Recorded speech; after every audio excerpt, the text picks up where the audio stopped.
Hi everyone, welcome to সহজ পাঠ। আজ আমরা আলোচনা করব আনন্দবাজার পত্রিকা অনলাইনের 19শে ডিসেম্বর 2024 সম্পাদকের পাতার একটি আর্টিকেলকে নিয়ে। এখানে ইন্ডিয়া চায়না রিলেশন সম্পর্কে আলোচনা করা হচ্ছে। এখন রিসেন্ট যে এক্সামসগুলো হয় সেখানে কিন্তু এরকম ইন্টারন্যাশনাল রিলেশনের ব্যাপারে আমাদের ইনফরমেশন জানতে হয়। তাই এই লেখাটি আমরা একটু পড়ে নিয়ে বোঝার চেষ্টা করি ইন্ডিয়া চায়নার সম্পর্ককে নিয়ে কি বলার চেষ্টা করা হচ্ছে। সো এখানে প্রথমত সবার আগে একটা কথা মাথায় রাখাটা খুব ভীষণ রকমভাবে দরকার। সেটি হচ্ছে গিয়ে এই যে ইন্ডিয়া চায়নার যে সম্পর্ক, সেই সম্পর্ককে আমরা একটু গভীরভাবে বুঝতে গেলে সবার আগে আমাদের এদের ব্যাকগ্রাউন্ড রিলেশন সম্পর্কে জানতে হবে। সো আমি সবটাই তোমাদেরকে বলবো, আগে এখানে কি কে কিভাবে সম্পর্ক নিয়ে কথা হচ্ছে সেটার ব্যাপারে আলোচনা করি। সো প্রতিরক্ষার অঙ্ক, প্রতিরক্ষাকে নিয়ে, প্রতিরক্ষা ব্যবস্থাকে নিয়ে এখানে কথা বলা হচ্ছে। এবং আমরা একটা আলোচনা করেছি সবসময় যে হেডিংটা খুব ভালো করে দিতে হয়।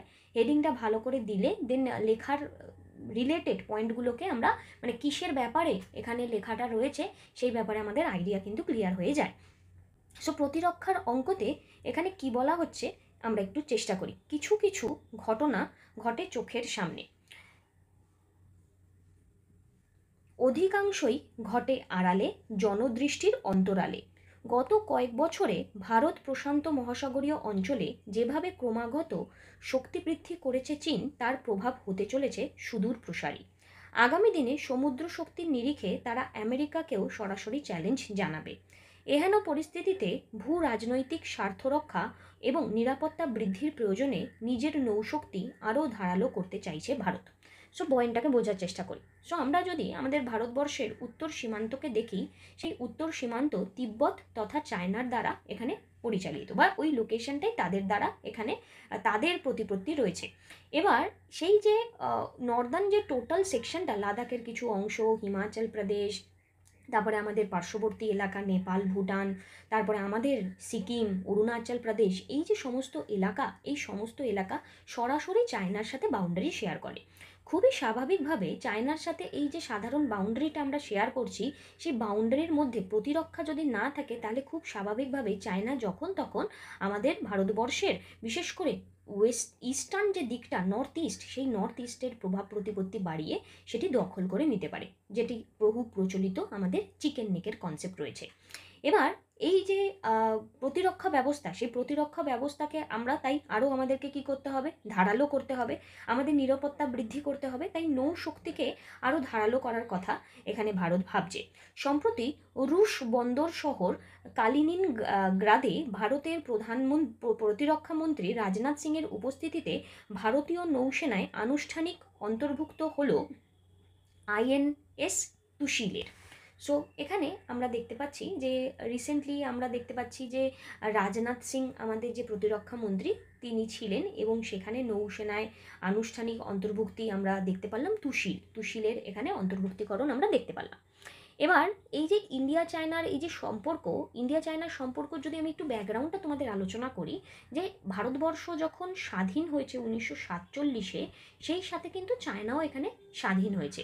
এবং এই যে সম্পর্কে আমরা তখনকার টাইমে প্রত্যেকের মধ্যেই, আমাদের মধ্যেই কিন্তু এখানে একটা ধারণা ছিল, যেই ধারণাতে আমরা ব্রিটিশদের বিপক্ষে বা কলোনিয়াল গভর্নমেন্টের বিপক্ষে লড়াই করেছি। 1950-এ আমরা যখন এখানে এগিয়ে যাচ্ছি আমাদের স্বাধীনতাকে সঙ্গী করে, ঠিক সেই সময় আমরা কিন্তু মানে রেকগনাইজড করেছিলাম রিপাবলিক অফ চায়নাকে। কারণ কোনো একটি দেশ যখন স্বাধীন হয় তখন তাকে রেকগনিশন করার দরকার পড়ে।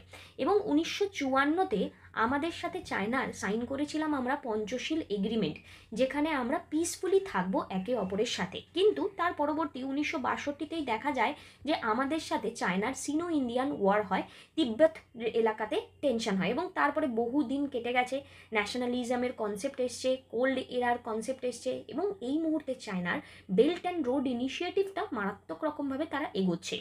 বেল্ট অ্যান্ড রোড ইনিশিয়েটিভটি কি? বেল্ট অ্যান্ড রোড ইনিশিয়েটিভে চায়না কি করে, চায়না কোনো একটি দেশকে এখানে সাপোজ ধরে নেওয়া যাক টাকা ধার দেয়, এবং চায়না যখন কোনো একটি দেশকে টাকা ধার দেয়, এমন এত বেশি সংখ্যক টাকা ধার দেয়, সেই দেশ সেই টাকাটা মেটাতে পারে না। যখনই সেই দেশ সেই টাকাটা মেটাতে পারে না, চায়না কি করে, তার ডিপ্লোম্যাট পাওয়ারকে কাজে লাগিয়ে তাদের পলিটিক্যাল অ্যাঙ্গেলে এখানে এন্ট্রি নিয়ে নেয়।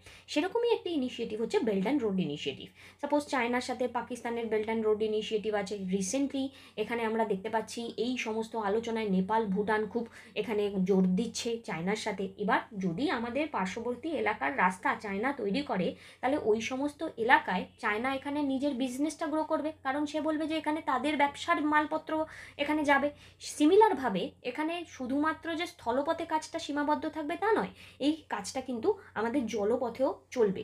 এবং এই জলপথের সংরক্ষণ ব্যবস্থাকে তাহলে আমাদের খুবই স্বাভাবিকভাবে আরও দৃঢ় করতে হবে, সেটি এখানে কিন্তু অত্যন্ত প্রয়োজনীয় হয়ে দাঁড়ায়।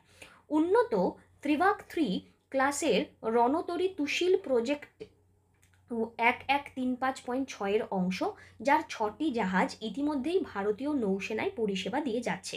সো এখানে উন্নত মানের আমরা আলাদা আলাদা এখানে বিভিন্ন এখানে আমরা চেষ্টা করছি আমাদের প্রতিরক্ষা ব্যবস্থাতে নতুন নতুন অন্তর্ভুক্তি করার চেষ্টা করছি, নতুন নতুন প্রোডাক্টের, যাতে আমাদের এখানে ভবিষ্যতে লড়াই করতে কোনো রকম সমস্যা না হয় এবং আমরা যেন নিজেদের মতন করে তৈরি থাকতে পারি। রুশ সহযোগিতায় নির্মিত অত্যাধুনিক এই রণতরীকে শুধু দ্বিপাক্ষিক সহযোগিতার সুফলই নয়, মোদী সরকারের মেড ইন ইন্ডিয়ার উদ্যোগে এক অগ্রণী উদাহরণ হিসেবে আখ্যা দিয়েছেন ভারতের প্রতিরক্ষা মন্ত্রী। সেখানে আমাদের রাশিয়া অল ওয়েদার ফ্রেন্ড এবং রাশিয়া আমাদেরকে হেল্প করছে, এবং রাশিয়ার এই হেল্পের মাধ্যমেই আমরা এখানে দেখতে পাচ্ছি যে আমরা অনেকটা অগ্রগতির দিকে এগিয়ে যাচ্ছি। ক্ষেপণাস্ত্র বহনে সক্ষম এই তরীর অনেক যন্ত্রাংশই ভারতে নির্মিত। মানে এই যে এখানে আমরা রাশিয়ার সাথে কোলাবোরেশন করে এই যে প্রোডাক্টটা তৈরি করছি, সেখানে দেখা যাচ্ছে যে এখানে বেশ কিছু মেটেরিয়াল কে তৈরি করেছে, রাশিয়া তৈরি করেছে, বেশ কিছু জিনিস আমরাও তৈরি করেছি। প্রসঙ্গত 2016 সালে দু দেশের মধ্যে 4টি এখানে স্টেলথ ফ্রিগেট নির্মাণের চুক্তি হয়, যার মধ্যে 2টি তৈরি হওয়ার কথা রাশিয়ায়। এরই প্রথমটি আইএনএস তুশিল। তো আমাদের সাথে যে স্টেলথ ফ্রিগেট তৈরির এখানে আমরা এগ্রিমেন্ট করেছিলাম, তার 2টো তৈরি হবে রাশিয়াতে, তারই প্রথম যেটা তৈরি হচ্ছে বা তৈরি হওয়ার কথা এখানে আমরা দেখতে পাচ্ছি এই আলোচনায়, সেটা হচ্ছে তুশিল। তুলনামূলকভাবে এখানে আমরা দেখতে পাচ্ছি খরচটাও একটু আমাদের জন্য মাথায় রাখার। তুলনামূলকভাবে স্বল্প খরচ হওয়ার কারণে জটিল প্রযুক্তি ভাগ করে নেওয়ায় আজ বহু বছর যাবৎ দিল্লির অন্যতম অস্ত্র সরবরাহকারী হয়ে উঠেছে রাশিয়া। রাশিয়া অনেক ইজিলি এবং অ্যাফোর্ডেবল রেটে আমাদেরকে এই প্রযুক্তিগত বিভিন্ন অস্ত্র দিয়ে থাকে, যা কিনা আমাদের গ্রহণ করতেও খুব সহজ হয়, এবং এক্ষেত্রে আমরা স্বল্প খরচে যদি নিয়ে থাকি এবং রাশিয়ার সাথে আমাদের সুসম্পর্ক বজায় থাকলে একরকমভাবে কিন্তু আমরা চায়না এবং আমেরিকাকে এখানে কন্ট্রোল করতে পারি। তবে বিবিধ কারণে সাম্প্রতিককালে এক্ষেত্রে দিল্লির মস্কো নির্ভরতা খানিক হ্রাস পেয়েছে। অন্যান্য দেশ থেকে অস্ত্র আমদানির পাশে মেক ইন ইন্ডিয়ার মাধ্যমে দেশীয় প্রতিরক্ষা উৎপাদন শিল্পকে আরও কার্যকর করে তোলার প্রচেষ্টা চলছে। দিল্লির এই প্রবণতা ইউক্রেন যুদ্ধ পূর্ববর্তী হলেও বর্তমান যুদ্ধ পরিস্থিতিতে তা আরও বেড়েছে। এবার এখানে দেখো, বুঝতে হবে যখনই তুমি কোনো একটি জিনিসের উপর অনেক বেশি নির্ভর হয়ে পড়বে, তখন সেই জিনিসটি বা সেই যে কান্ট্রি বলো বা যেই বলো না কেন, যেই পরিস্থিতিটাই হোক না কেন, সে যদি টালমাটাল হয়ে যায়, তোমার পরিস্থিতি এখানে কি জটিল হয়ে যাবে। তাই তোমার নিজের প্রতিরক্ষা ব্যবস্থাকে সুন্দরভাবে তৈরি রাখতে তোমাকে কি করতে হবে, অপশনস বানিয়ে রাখতে হবে। তো ভারত এখানে তাই চেষ্টা করছে যে এই মস্কোর উপর নির্ভরতা ভারত একটু কমানোর চেষ্টা করছে, কারণ রাশিয়ার সাথে ইউক্রেনের যুদ্ধ চলছে এবং রাশিয়া ইউক্রেনের যুদ্ধে ইউক্রেনের পাশে এসে দাঁড়িয়েছে আমেরিকা। এই মুহূর্তে যদি রাশিয়ার সাথে ভারতবর্ষ ডাইরেক্টলি পাশে এসে দাঁড়ায় এই যুদ্ধে, তাহলে আমাদের কোথাও না কোথাও আমরা এখানে বিপক্ষে চলে যাব আমেরিকার, যেটা কিনা আমাদের কাছে কখনোই কাম্য নয়। তাহলে এইখানে ডিপ্লোম্যাট আমাকে হতে হবে, আমাকে এই ভাবনা চিন্তাকে রেখে। তাই আমরা কি করছি, আমরা শুধুমাত্র যে রুশের থেকেই আমরা আমদানি করব আমাদের অস্ত্র ব্যবস্থা, তা না করে আমরা অন্যান্য জায়গা থেকেও কিন্তু এই অস্ত্র ব্যবস্থা আমদানি করার দিকে এগোচ্ছি। যুদ্ধের জেরে তৈরি হচ্ছে যুদ্ধ বিমানের খুচরো অংশের সরবরাহে। শুধু তাই নয়, দীর্ঘায়িত যুদ্ধ প্রশ্ন তুলে দিয়েছে রুশ অস্ত্রের কার্যকারিতার উপরেও। অন্যদিকে মস্কো বেজিং সংঘ উদ্বেগ বাড়িয়েছে দিল্লির। তাহলে এবার দেখো, সিম্পল কথা, আজকে রাশিয়ার কন্টিনিউ অনেক দিন ধরে কিন্তু ইউক্রেনের সাথে যুদ্ধ হয়ে যাচ্ছে। এবার যদি রাশিয়ার যে অস্ত্র, সেই অস্ত্র যদি অতটাই অত্যাধুনিক হতো, তাহলে রাশিয়া কি এতদিন ইউক্রেনকে যুদ্ধ টেনে নিয়ে যেতে পারতো? তাহলে এই যে অস্ত্র, এই অস্ত্রের কার্যকারিতা কি আদৌ আছে? এই নিয়ে একটা প্রশ্ন উঠছে। সম্প্রতি দুই রাষ্ট্রের দ্বিপাক্ষিক সম্পর্ক গাঢ় হয়েছে, তাতে এরপর বেজিংয়ের সঙ্গে কূটনৈতিক বিবাদে দিল্লি মস্কোকে পাশে পাবে কিনা প্রশ্ন থাকছেই। এবার একই রকমভাবে আমরা এখানে দেখতে পাচ্ছি যে বেজিংয়ের সাথে আমরা একটুখানি নিউট্রালিটি মেনটেন করার চেষ্টা করছি। এবার আমরা যখন বেজিংয়ের সাথে নিউট্রালিটি মেনটেন করার চেষ্টা করছি, ঠিক সেই সময়ই দেখা যাচ্ছে যদি আমাদের এখানে একই সম্পর্ক আমরা বজায় রাখার চেষ্টা করি, তাহলে কি রুশ আমাদের সাথে সেই সম্পর্ক বজায় আগামী দিনে রাখবে? এটা কিন্তু একটা প্রশ্নের ব্যাপার। পাকিস্তানকে চীনের অস্ত্র সরবরাহের বিষয়টিও তো ভারতকে আগাগোড়াই উদ্বেগ রাখে। এবার সিম্পল কথা, আমরা বেজিংয়ের সাথে সম্পর্ক রাখবো, চীন আবার পাকিস্তানকে এখানে কি করবে? অস্ত্র দেবে। তাহলে দুজনের কাছে যদি সিমিলার ব্র্যান্ডের অস্ত্র চলে আসে, তাহলে তো সেটা স্বাভাবিকভাবেই আমাদেরকে একটা ভয় তৈরি করাচ্ছে যে কার অস্ত্রটা এখানে ভালো হবে এবং কে যুদ্ধে ভবিষ্যতে যদি যুক্ত থাকে তাহলে কে এখানে জয়লাভ করবে। এমতো অবস্থায় অস্ত্র ভাণ্ডারের ক্ষমতা বাড়াতে আমেরিকা সহ ফ্রান্স, জার্মানি, ইসরায়েলের মুখী হয়েছে ভারত। তার মানে ভারত একই সাথে সকলের সাথে আলাদা আলাদাভাবে এখানে অস্ত্র ভাণ্ডারের ক্ষমতা বাড়ানোর পরিকল্পনায় আছেন।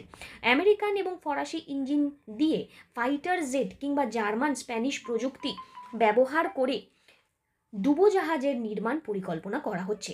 তবে আমদানি নির্ভরতা হ্রাস করতে কেন্দ্রীয় সরকারের মেক ইন ইন্ডিয়া এখানেও সফল নয়। তাছাড়া দেশের সামরিক সরঞ্জামের সিংহভাগ এখনও রুশ নির্মিত হওয়ার ফলে মস্কোর সঙ্গে সম্পর্ক ছিন্ন করাও অসম্ভব। শুধু তাই নয়, পূর্বের এখানে ব্রহ্মাস ক্ষেপণাস্ত্রের মতো সম্প্রতি বর্মভেদী ম্যাঙ্গোশেল বা কালাশনিকভকে 203 অ্যাসল্ট রাইফেলের মতন সামরিক সরঞ্জামের উন্নয়ন এবং নির্মাণ উদ্যোগে এখনও দিল্লির সহযোগী রাশিয়া। ফলত নতুন ভূ রাজনৈতিক পরিবেশে রাশিয়ার সঙ্গে সমীকরণ বিষয়ে নতুন করে ভাবতে হবে ভারতকে। এবার এখানে আলোচনাটা কী ছিল? এখানে প্রতিরক্ষা ব্যবস্থাকে নিয়ে, চায়নার সাথে ডিল করা নিয়ে। তো চায়নাকে কন্ট্রোল করতে ইন্ডিয়ার পাশে অলওয়েজ কে থাকে? অলওয়েজ থাকে আমেরিকাও থাকে, রাশিয়াও থাকে। কিন্তু এখানে সমস্যা, আমেরিকার সাথে আবার রাশিয়া খাড়াখাড়ির সম্পর্ক। এবার আমরা তাই চেষ্টা করছি যে অন্যান্য বিভিন্ন আলাদা আলাদা জায়গা থেকে ফাইটার জেট কিংবা এই অস্ত্র নেব। এবার এখানে আমরা যেটা নিচ্ছি তার ক্ষেত্রে আমদানি কমাতে, আমাকে যদি কমাতে হয় তাহলে আমাকে নিজেকে এখানে make in India programme launch করতে হবে। বাট মেক ইন ইন্ডিয়া প্রোগ্রামে আমরা এখনও পর্যন্ত সেভাবে সফল নই, কারণ আমরা যাবতীয় যা কিছু ব্যবহার করি তার অনেকাংশটাই রুশ নির্মিত। তাই এক্ষেত্রে যেমন ব্রহ্মস মিসাইল যেটা আমরা পেয়ে থাকি, তো সেক্ষেত্রে অ্যাসল্ট রাইফেল যেগুলো পেয়ে থাকি, সমস্তটাই আমাদেরকে সমস্ততে হেল্প করেছে রাশিয়া। তাই এখনই যে রাশিয়ার রিপ্লেসমেন্ট আমরা একটা কাউকে পেয়ে যাব, সেটা কিন্তু কখনোই সম্ভব নয়। তো সেক্ষেত্রে আমাদের এই উদ্যোগকে একটুখানি ভাবতে হবে এবং নতুন করে আমাদের ভেবে ভূ রাজনৈতিক পরিবেশে রাশিয়ার সাথে কেমন সম্পর্ক রাখা উচিত বা অনুচিত সেটাকে নিয়ে একটা পরিকল্পনা করতে হবে। আশা করি তোমরা বুঝতে পারলে যে চীনের সাথে রাশিয়া এবং এই মুহূর্তে চীন, রাশিয়া, আমেরিকা এবং জার্মানি, ফ্রান্স সবাইকে নিয়ে আমাদের এই অস্ত্র ব্যবস্থা বা প্রতিরক্ষা ব্যবস্থা নিয়ে কিন্তু আমরা খুবই চিন্তিত যে আমরা কোন দিকে গেলে আমরা সুরাহা পাবো। এই ছিল আজকের আলোচনা। তোমরা এরকমভাবেই আমাদের সাথে রাইটিং প্র্যাকটিস করতে পারো। Thank you, take care.